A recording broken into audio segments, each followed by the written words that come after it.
Well, hello, everybody, and welcome to the live episode of Dattitude. The podcast is back Friday morning. We are happy to have Coach John DeFilippo of the New Orleans Breakers here with us. We're talking about some New Orleans football, boys and girls, not just the Saints. The Saints aren't the only game in town. We've got USFL action, and if you haven't watched it, it is absolutely worth watching.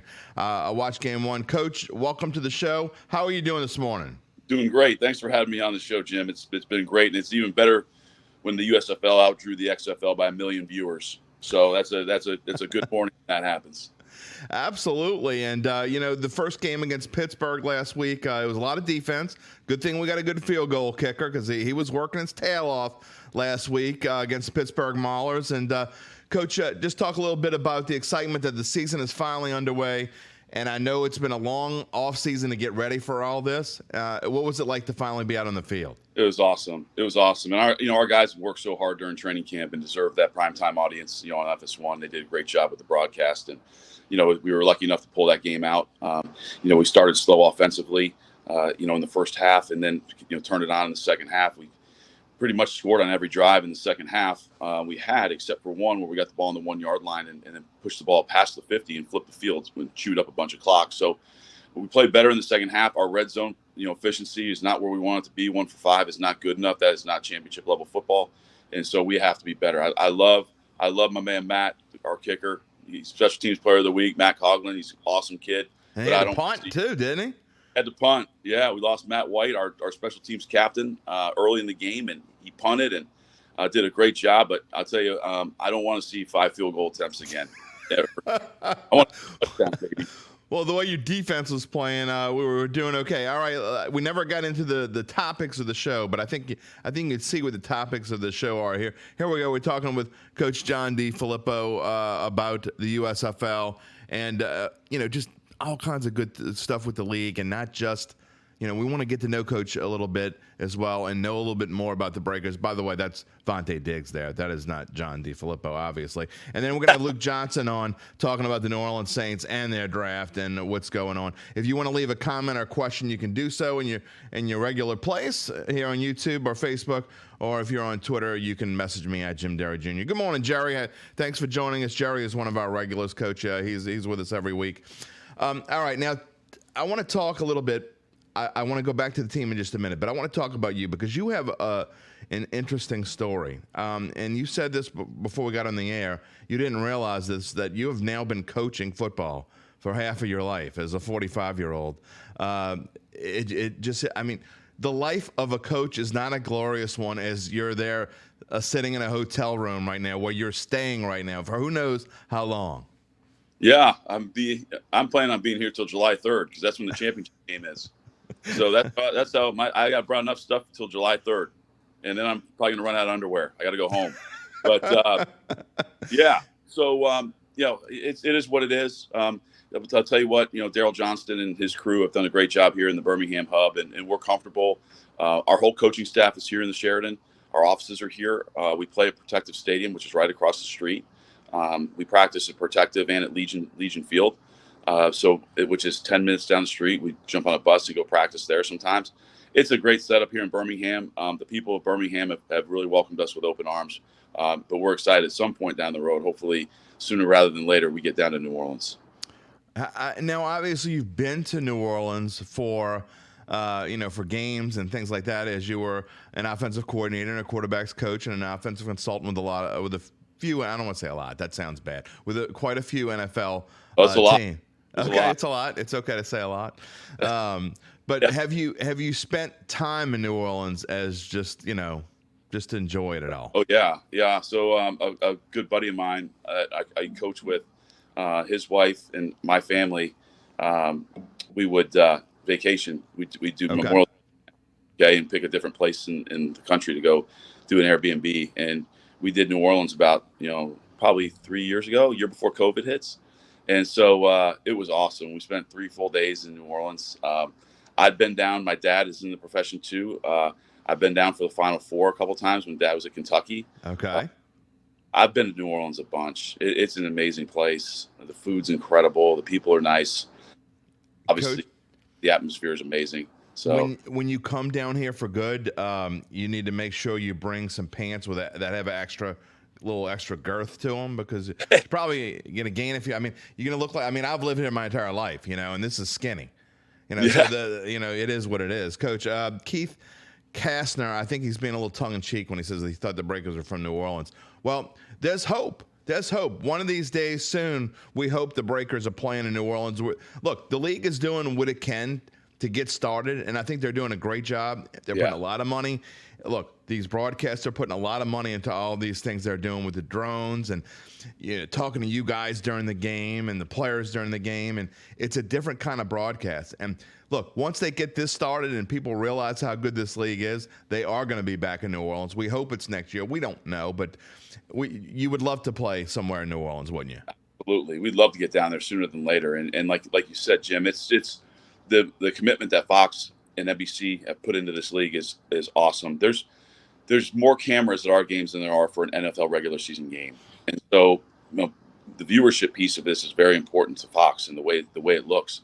And they do an unbelievable job with it. So the fact that we're the only league to get into year 2 since the old USFL, it shows the commitment that people have made and the hard work by a lot of people. So the fact that we took that step from going from one hub with all 8 teams here to 4 in the span of 1 year. So now there's 2 teams at each hub. That shows you the growth of our league.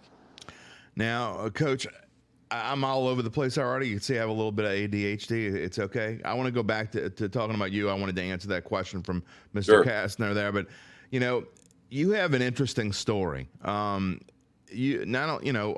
Obviously you've coached so many.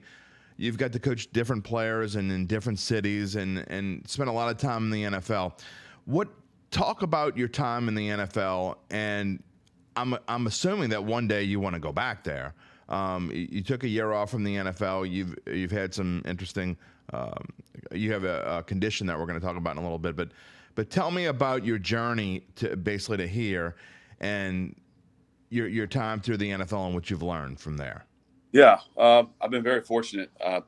Spent 15 years in the NFL. Was fortunate enough to win a Super Bowl with the Eagles in 2017, the 2018 Super Bowl. So that was, you're at the top of the mountain in your profession. And I hope everyone, whether you're a doctor, an engineer, a radio personality, I hope at some point everyone gets to be at the top of the mountain in their profession, because it's really cool. It's really cool.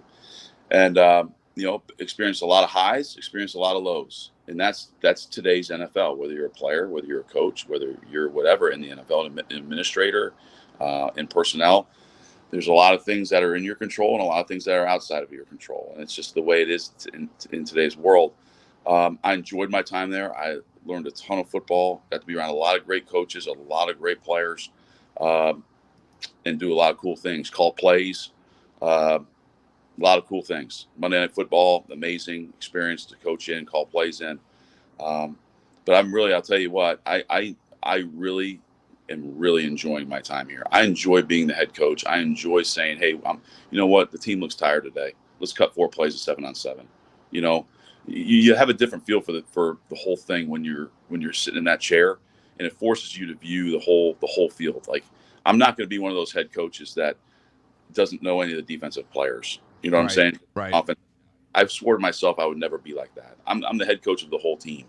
And so I've been around coaches before where, they look at the other side of the ball as kind of a nuisance, and I just swore to myself I would never be that guy. And I've been a part of, especially one staff where the offense was literally it was an awful experience, the way the offense was treated and coaches and that side of the ball was treated. I swear, I said, I'm not going to be like that. I'm not going to be that way.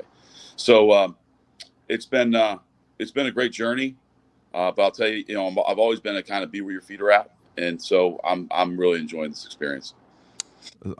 Speaking of your feet, that's a good segue into your condition. Now, I can't even pronounce the condition that you have right now. You have an autoimmune. What's it called? Ankylosing spondylitis. Say it one more time. Ankylosing spondylitis. Okay. I still can't say it. You just told me, and I still can't do it. And I broadcast for part of my living. But it's an autoimmune disease, and it basically it's attacking your spine. is what it's doing, right? Basically, I have a severely arthritic spine, and what happens is it can attack your joints in your limbs. So like case in point, when this first started happening, I had severe pain in my back, and then severe pain in my right foot, and it was attacking some of the joints in my right foot. And for whatever reason, no one really knows. And sometimes some people it can affect your fingers, some people it can affect your shoulder. Um, it just everyone's different. So mine decided to attack my right foot. I couldn't walk for 2.5 months.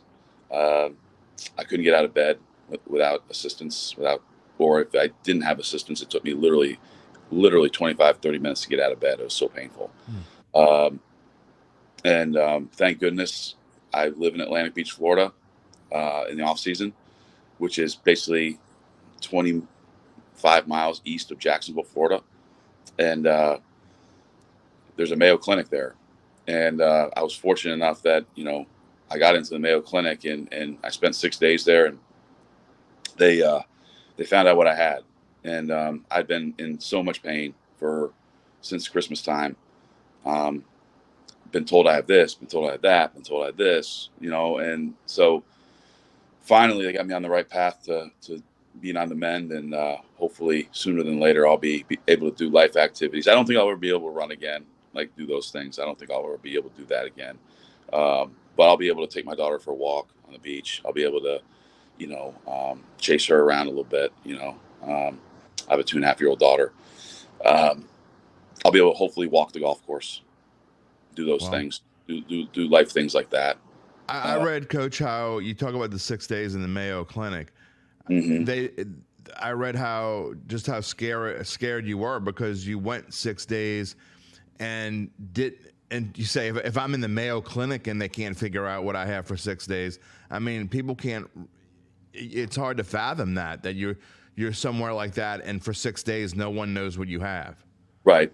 Yeah, and that's scary. And I mean, they were getting close to discharging me without knowing what I have, and that's really scary.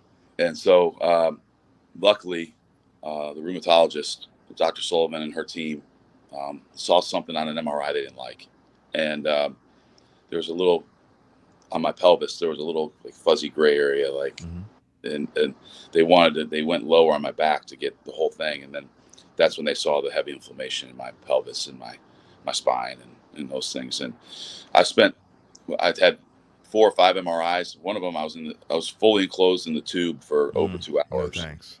Yeah, for over 2 hours without a break. And luckily, that's when they saw the whole thing, and that's when they found out what I had. So you're obviously not claustrophobic. Thank goodness I'm not severely claustrophobic. But I'll tell you what, if you're not claustrophobic, holy bananas. That's I can't imagine. Hard. I mean, that thing's right on top of your face. Yeah, I know. I can't do it. I mean, they'd literally have to I wouldn't be able to do it. But a part of the broadcast, they were talking about it the other day, that you were determined that when you took the field, when your team took the field last week, that you were going to run out on the field no matter what it took. And you had that boot rolling, man. I mean, you ran out on the field with that, a clomp with that boot, but you did it. I did it. It must have been a happy moment. It was, and because not long ago I wasn't walking, and I had my walkers right over here. I still use my scooter a little bit to get around.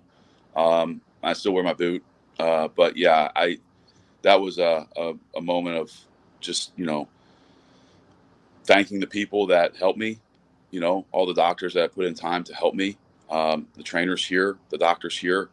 That was a thank you to them. I wasn't going to accept, I was never going to walk again. I was not going to accept that.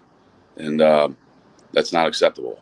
And so, yeah, it was awesome. It was fun to do. It was, and I've had several calls from people that, they say, hey, I don't know what's wrong with my son. Like he may have, now that I know what you have, it's very similar. I've had several texts and calls of people that, they now know what this is, and they didn't before. And So it's just, you never like to be the guy that gets something, but if you're going to get it, you might as well help people. Yeah, you might as well help other people with it while you have it, for sure. Tell me a little bit about your family. I have a 2.5-year-old daughter, Reese. Okay. She's back in Atlantic Beach, and she's awesome. And she got to see Daddy on TV for the first time last night. That must have been cool. Yeah, and her mom sent me a great video of that, and so it's I miss her a ton. It's awful being here without her, but she's going to come out next month to watch us play the Memphis Showboats. Coach, the life of a coach, people don't realize it is what it is. I mean, whether you're working in the USFL or the NFL or college football or I guess the XFL as well, it doesn't make a difference. I mean, the life of a coach is you're doing what you do. Yeah, that's what it is. I'm 45. I just turned 45 April 12th. And I've lost count. I think I've moved 22 times. Interesting. And, part of that, I did cheat a little bit on that. Because part of that, my dad was a coach and an administrator right. for a long time. So I moved, like six or seven of those moves were with my family, my immediate family when I was a kid. But there have been a lot of moves in my career. I mean, I've been hired, I've been fired multiple times. It's just that's the life of today's NFL coach. It is what it is. I mean, there were 11 offensive coordinators fired last year in the NFL. 11. That's insane. That's over a third of the league. Okay? Coach, I had never gone through that until 2012 when our business changed greatly. I'm not going to go through the gory details, but basically I've been hired and fired by the same company, the same group at least anyway, 3 times over the past 10 years. But you've obviously gone through different things. And does it get to a point where you don't even get phased anymore when you get fired, or do you still get your feelings hurt? It's there's so much change when that happens. I mean, you got to pull your kids out of school because there's so many people involved. You know what I mean? Yeah. It's not easy in today's world, in today's NFL, getting a job. I mean, the money is grown exponentially in what you make as a coach and as a player. That there's more people that want to do it. Yeah. So that's just the way it goes, and there's more competition. So yeah, it's hard. I don't think everybody knows what they're getting themselves into when they decide to do it. We have a question as we get back into the football side of it. Ryan Chano asks, how much of a disadvantage is it to not have a true home game playing in the 4 hubs? Now, we're going to show your schedule in a minute. You're lucky enough, Coach, that you play a majority of your games in Birmingham, even when you're not playing as a home team. You get to play a game at home in Birmingham.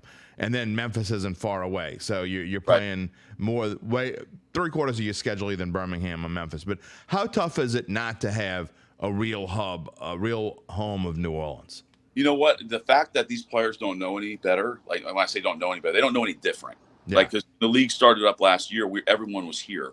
So our guys don't know any different than that. And so I know it will be a welcome change when we do have a true home. That will be a welcomed change when the New Orleans Breakers are actually in New Orleans. That will be a welcome change for sure. And you just saw the schedule there. And, after a 22-15 victory against Pittsburgh, again, you play the next 2 games in Birmingham, Coach, against Houston. You're the home team this week on Saturday. I believe it's on NBC. It is. And then you play Birmingham the week after that on a Saturday. And then a couple games at different places, Canton, Ohio, and Detroit. But then you look and you got the last 4 games of the season, Coach, 2 in Birmingham, 2 in Memphis. So at least you're able to spend a lot of the time fairly close to the same place. Absolutely. And it's, like I said, the city of Birmingham's been great to us, and we have nothing to complain about here. But like I said, you do feel it a little bit. Like the Sound have the best. I don't want to. Like, they have a pretty good following here in the city, and so it is. You do feel a little bit second fiddle at times, but that's just the way it goes, and we're willing to accept that. And we kind of try to use that to our advantage. I just don't let that Crimson Tide stuff roll on you, Coach. That stuff, I hear that you could get really nasty. All right, I want to talk about the team, and let's start with the offense. And a new quarterback for the Breakers this year. It's McLeod Bethel Thompson, who has a lot of experience. He's an older guy.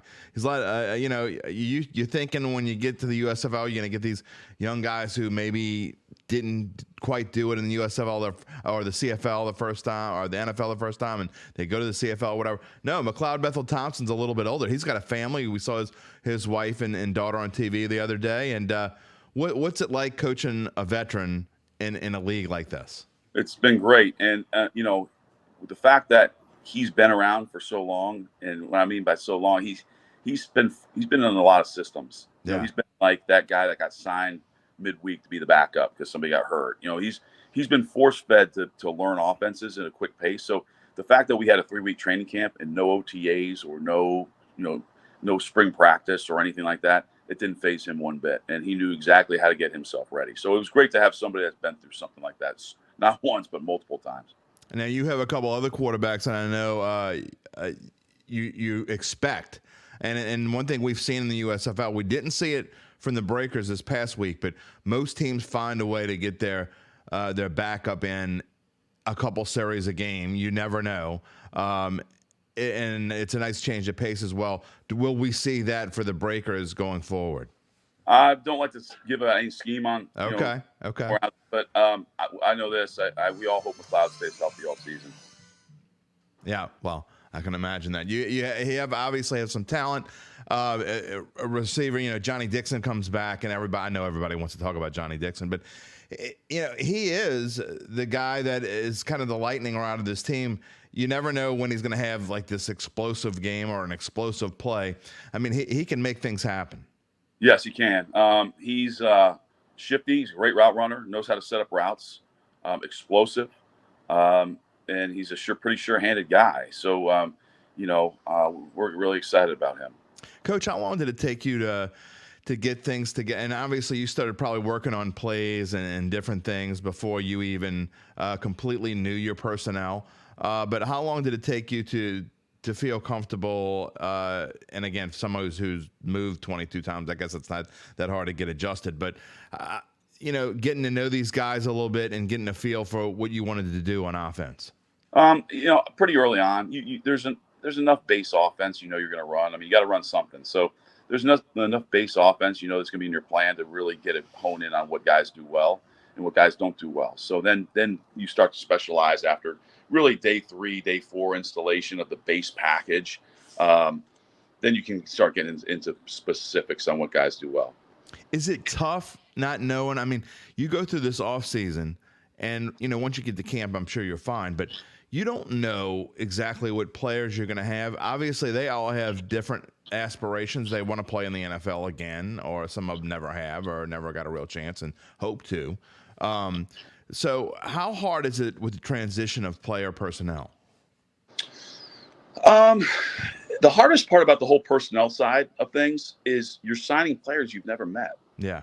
You've never seen run in person. You've never seen catch in person. You've never seen tackle in person, throw in person, whatever their specific role is.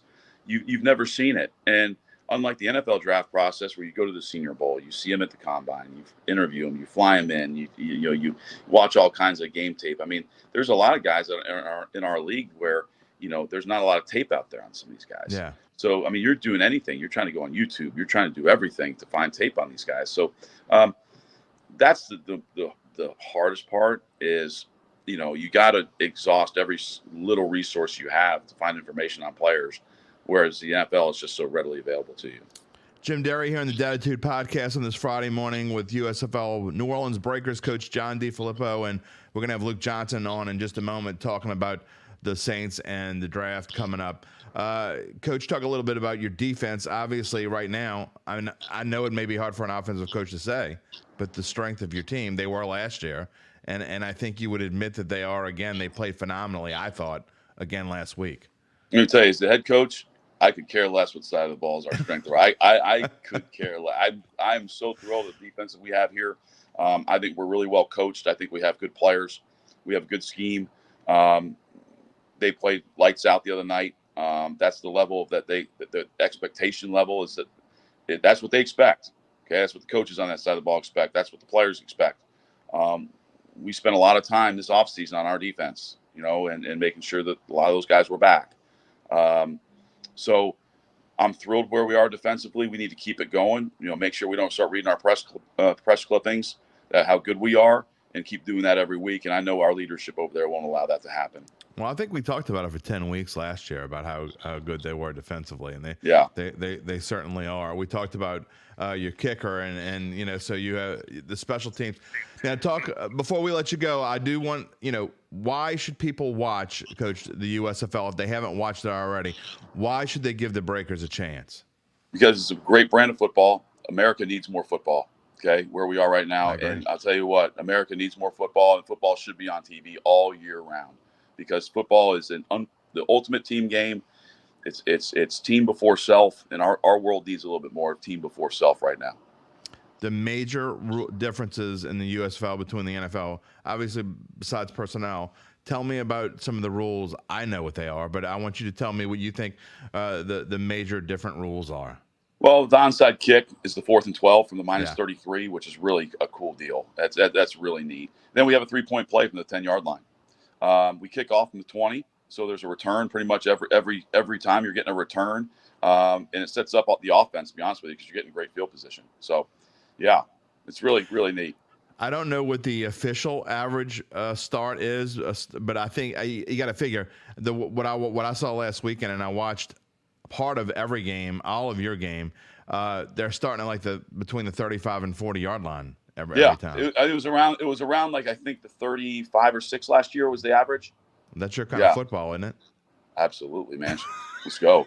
Bombs away. Coach, thank you so much for taking a lot of time out this morning to talk to us here on the Dattitude podcast. And we are so excited. We hope we get to see you in New Orleans soon. We'd love it, and we'll be the first ones out there when you get here. I appreciate that. It means a lot, and we hope to see you guys sooner than later as well. All right, Coach. Thanks a lot. Have a good one. Coach see you guys. Coach John DeFilippo, and it's time to turn our attention to Luke Johnson and the Saints draft as we move on here on the Dattitude podcast. All right, Luke, how are you doing this morning? I'm doing great, man. We're inside of a week till draft day. Thanks for waiting in the waiting room, by the way. I know you got a lot of stuff to do, and I saw you waiting in there for a little while. So that's all good. I appreciate it. All right. What's the life of an NFL writer? I like to ask people about themselves. The life of an NFL writer a week before the draft. I know it's like enough is enough already, but here we are. Yeah, I've been writing about the same thing for like a month straight. How many different? I'm so ready for Thursday to get here, just because it's just I just want to put it behind me at this point. But do you read mock drafts too? No. Well, you don't. I take that back. There are a few that I'll read, just like some writers that I trust. Sometimes I like looking at what the beat writers think, because these national ones, I read ones that make picks for the Saints, and I'm like, the Saints would never pick that guy, right?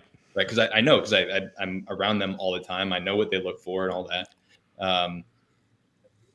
But you read the other beat writer mock drafts, and you're like, okay, well, they probably have a pretty good sense of what they like in players, and that's probably a little bit more my speed than reading like the Kuipers or whatever. And I've been saying this on shows for 2 weeks now. You can, if you want to believe the mock drafts, or you're just reading them for fun, or whatever they mean to you, fine. I mean, do whatever makes you happy, I guess. But here's the thing: the Saints don't have a clue on who they're drafting next Thursday in that first round. Tell me I'm wrong. No, yeah, I mean, you're absolutely right. I think they have a clue of who might be there. I think they have like a cloud of players who they're considering at that spot. But yeah, there could be somebody who's there that they are absolutely not expecting. Somebody could like fall into the low 20s, and they might be like, we didn't think that guy'd be there. Exactly. Let's package our third and fourth rounders to move up. Yeah, I mean, it's totally possible. The draft is so unpredictable. We see it every year. Every year, everybody's like, man, this player was a reach, or like Alontae Taylor last year, right? Right. Everybody had him as like 100%. Like a day 3 pick. The Saints took him at number 49, and everybody's like, reach. And then he has guys like me said that. Because these teams spend so much more time on these guys, and people are taking these prognostications beforehand as gospel. When the Saints got a really, really good player at number 49. So I don't know. It's just so unpredictable, and you can't take what everybody says, this guy's a first rounder, this guy's a second to third round guy. Like they could take the second and third round guy in the first round. They could take a first rounder in the second round and he could flop. You just don't know. That's why the Saints have no idea what's coming on. Now, how do you go into Thursday night? Now, by the way, we're going to have a live show. The Bayou Bet show is going to be live Thursday throughout the entire first round. We're hoping Luke is at least a little part of it at some point during the night. But how do you go into Thursday night preparing yourself? Because, you expect the Saints to pick 29th, but you don't know for sure they're going to pick 29th. You might have to change, direction in a real quick hurry. How do you prepare yourself mentally for what might happen on Thursday? Well, I just think that, as soon as the draft kind of starts getting into the early teens. Yeah. I mean, I think you're going to be watching it just as like kind of a fan through the first, probably hour of the draft while the top 10's going on, and looking to see what some of the rivals are doing. There's two division rivals obviously picking in the top 10. One of them has the number 1 pick. Right. So, you just kind of watch it. And then, as soon as it gets to probably like 12 or so, I mean, if you look just at like the Jimmy Johnson draft trade value chart, they could theoretically move up into the top 15 if they really wanted to. Right. It's like Jalen Carter falls out of the top 10, let's say. Right, a guy who's kind of a consensus top 3 talent in the draft, but he's got those off-field issues. Let's say he falls into the top 15. Like maybe the Saints are like, whatever, this guy's a generational player. We did not expect to have an opportunity here. Let's give up a bunch to go get him. I mean, it's plausible. It's possible. Absolutely. So I think once you kind of get to that stage of the draft, you have to just be ready to move. Like I'll have like a post ready on our website that as soon as the pick's announced, it's going up on our site and it's being disseminated to everybody. And then you're kind of furiously working to put together as much information as you can. And that's the one helpful part about spending the last month writing about the same damn thing over and over and over and over again, is like you just build up this like database. And you know a lot about these guys already. Luke Johnson, Saints beat writer, here with us on the Dattitude podcast this morning. Yeah, I mean, I would imagine after you go over these names over and over again, I mean, of course you're not going to remember them all. And Luke, by the way, when you get to my age, you're going to forget most of them. You're like, damn, what's his name again? Oh, I forget. Anyway, but that's why we have lists like this. But you take a look at this list that we have on the screen, and this is the consensus NFL mock draft sim. Okay, and you talk about a Jalen Carter who was probably expected to be the second or third pick of the draft a few months ago before he got into a little bit of trouble. We don't know where he's going to go now, but it seems to be that people, and I'm not saying me because I don't necessarily think they're going to take defense, but the consensus among the experts, and I put that in air quotes, is that the Saints are going to go defense. So if they do, trying to get one of these guys on this list, there may not be any of these guys available when the Saints pick, but do you think that's where they're going, to one of those guys in the first column of this list? No, I don't necessarily think so. I mean, I wouldn't be surprised if they do. I think that's probably where I'd lean them going, just because of who you would imagine could be available at that spot. But I think they've positioned themselves to where they don't have to go one direction or another. I think if you look at what has been a problem for this team for the last 2 years now, it's been they haven't had a very explosive offense. They just invested $150 million in the quarterback and Derek Carr. Right. It wouldn't surprise me at all if they're like, yeah, let's just surround this guy with as many weapons as possible, and let's hope our defense hangs on for another year while we're able to kind of, maybe add to it next year with the top level picks. I'm personally expecting them to go defense. I just don't think they have to. And if Bijan Robinson's there at 29, exactly, take that guy. I mean, who wouldn't? And you talk about the guys that they may be willing to trade up, the generational talents. I mean, Bijan Robinson is shooting up the draft board. If for some reason he were to fall to a 13-ish or a 14-ish or a 15, I mean, just 2 weeks ago they were expecting him to go 20th, and now he's expected to go 8th. But if he does fall a little bit, that's a guy that the Saints potentially could trade up to get. Yeah, I think so. I mean, there's legitimate arguments against taking a running back in the first round, right? Yeah. But But I do think that when you start to talk about like outside of the top 15 of this draft, if you could get like a top 5, top 3 maybe player in this draft, right, and somebody who could really add some juice to your offense at a position where it's still kind of a little bit of a need for you. Yeah, why wouldn't you? There's so many things he can do. And again, they just invested this huge pile of money in Derek Carr. Like, give that guy every tool possible to succeed. And if they don't, I mean, you look at some of these other names in the list, and the one that strikes me is Jahmyr Gibbs. He's a lot like Alvin Kamara in a sense. I think he runs a lot like the same. So I'm not sure that he would fit the Saints scheme, because you don't really want two of the same guys, I think. But you go down this list, and Tajay Spears is an interesting running back, and I don't know exactly how he's going to translate. Shane from Texas A&M, we all saw him run. He's got the power, and he's got different things. So I think one of those names on that list, I don't know who it's going to be, but I really think at least in the first 3 rounds, the Saints are going to draft a running back, because I think they know they have to, and I think it's going to be one of those names in that list. Yeah, I agree. I think Bijan Robinson is the only candidate for me in the first round. Right. I would consider, but Jahmyr Gibbs is a really, really strong option at 40 if he's there. I really like Zach Charbonnet, the UCLA running back. I think he could give them another big body power running back. I think maybe complement what they have already really well. I really like Roschon Johnson as well. He's kind of a guy who's maybe a little underrated in this draft, because he was playing in Bijan Robinson's shadow. Right.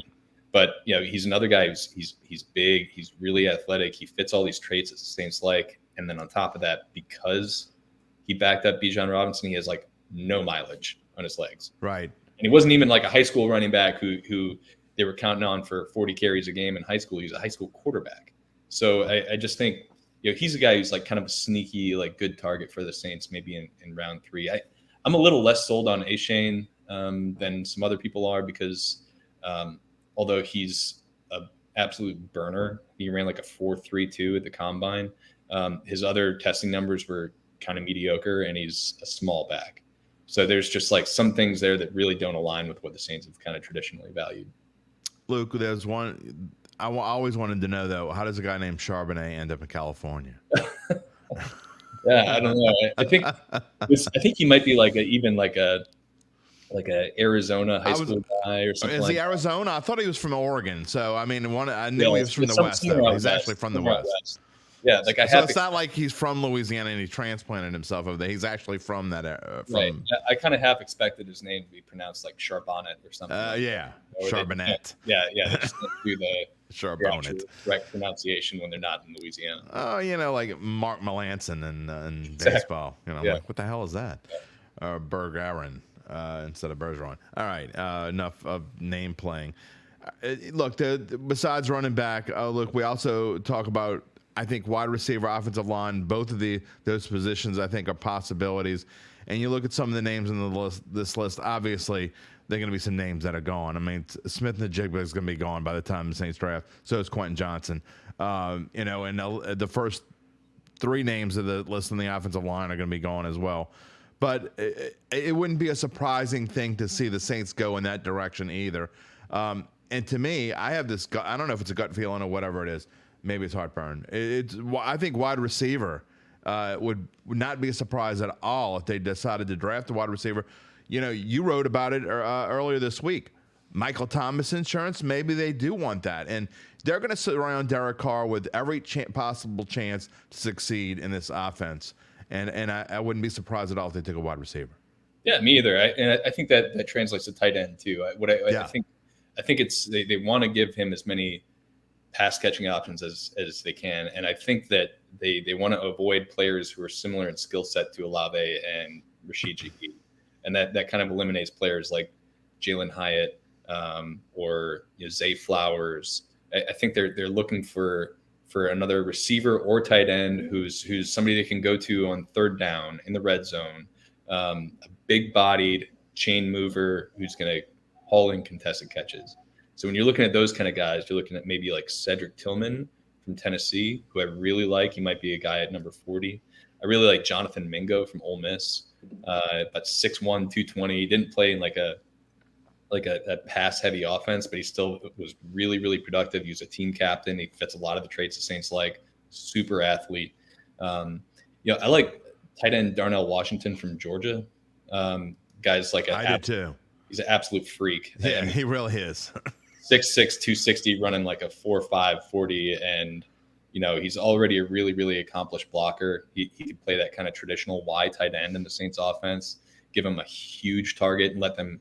Yeah, I mean, think about the matchups you could create if you do two tight set with Juwan Johnson split out wide, Darnell Washington on the end, and then you got Mike Thomas, Chris Olave, and Alvin Kamara on the field.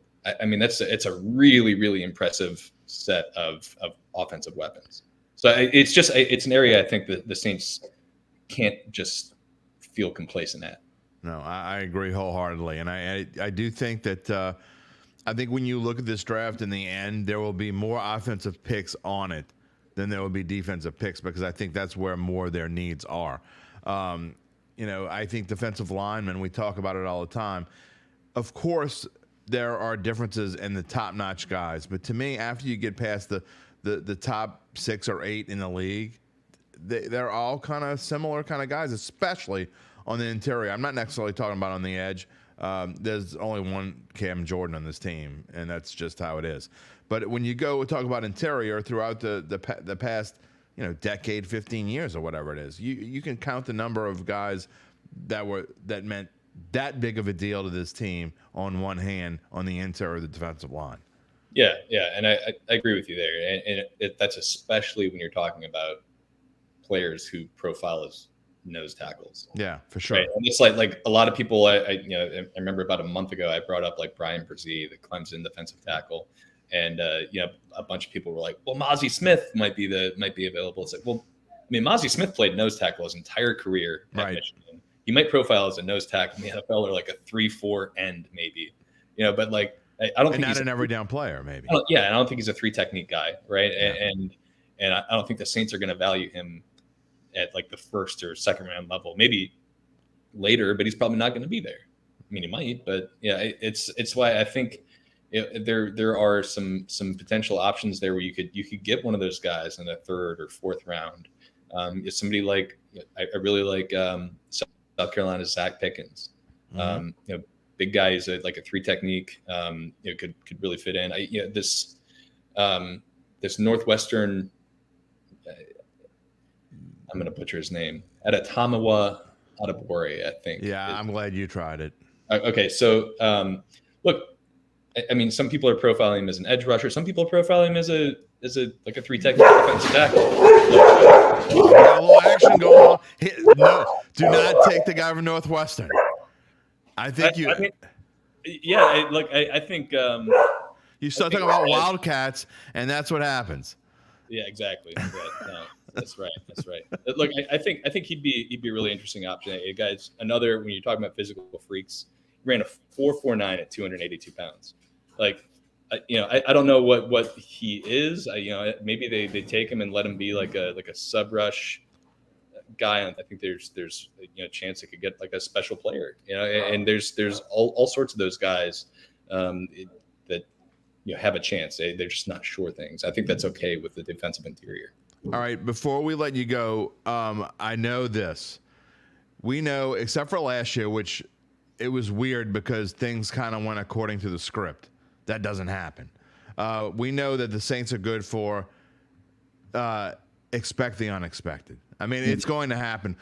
People could say whatever they think the Saints are going to do, and you can think but who was it? Jim Moore that said you think but you really don't know, and you never will. I mean, that's kind of what the Saints are, right? I mean, you go in there and you'll be like, okay, we didn't see him picking this guy. I mean, that's more likely than not, right?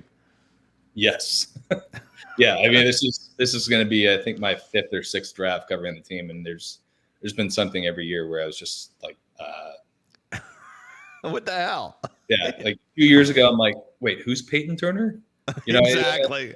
I had no idea. We're still saying it. And That's another unfortunate topic. But yeah, it's true though. Like I don't think you can go into any Saints draft ever and be like, yeah, they're absolutely looking at this guy. Even though, kudos, like you said, kudos to Rod Walker, by the way, who last year in his mock draft nailed both Chris Olave and Trevor Penning. Yeah. But I just think that they the reason this is true is because they have their own beliefs and their own set of rankings. They don't go by what everybody else thinks. They go by what they think, and they go by what they prioritize. For defensive linemen, that's length. For across the board, it's athleticism and size. For quarterbacks, they could draft a quarterback this year, and they're going to place a premium on guys who, maybe are not like the super athletes, but guys who are athletic, who are accurate with the football, and guys who are processors. So they have traits that they prioritize, and they stick to their guns. They don't care what anybody else thinks. I think this is going to be, and maybe I'm spoiled because again, last year you kind of had an idea of what direction they were going in, but I think this is going to be one of the more fun drafts for those of us who don't have to write about it. I mean, now I have to do a show about it, but I can talk for 5 hours about, I don't know, tomato sauce. So, I mean, it doesn't make a difference. But to actually have to sit there and be prepared to write a story because you don't know what the hell you're going to have to write, that's a different story. So I can say that it's going to be a fun 5 hours. For you, maybe not so fun, my friend. It'd be like kind of like watching, I don't know, the Brewers this year. Hey man, they're great this year. Look at them leading the Central. I think they got the tied for the best record in the NL. Well, I'm excited. And at least when I'm watching the Brewers, I'm not on deadline. That like I'm going to be next Thursday. So.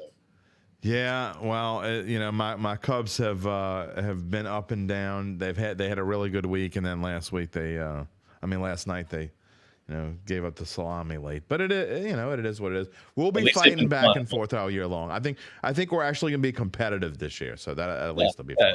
Competitive and fun. Like the Cubs have been fun. It's kind of reminds me of like the early Rizzo days. So I agree. I think we're headed in that direction. Well, at least more fun than you're going to have next Thursday night. So. But, come on, the draft is great. All right, just don't talk to me at like 10 o'clock at night when I'm trying to get a 500 or 600 word story done. Yeah, well, we're gonna make sure you get to come on the show, and we're probably gonna ask at the most inopportune time. So just be prepared for that. We'll talk to you next Thursday. Luke Johnson, thank you so much for being on Dattitude. Thanks, man. Thanks everybody else out there. As always, on the Dattitude podcast, you can see this show. You can hear my monologue. We'll add all this in, put it all together in one big bow. You can see it on wherever you get your podcast, Apple, Google, Stitcher, Spotify, wherever you get your podcast, you can find this. It'll be up around noon. We thank you for joining us. Next week, we're going to be on a special time on Thursday. On Thursday, it will be Jeff Duncan, and we'll be talking all about Saints and the NFL draft. Nothing else. Again, coming up next Thursday at 9:15 on all these same channels. We thank you for joining us, and we will see you next Thursday. Peace and love, my friends.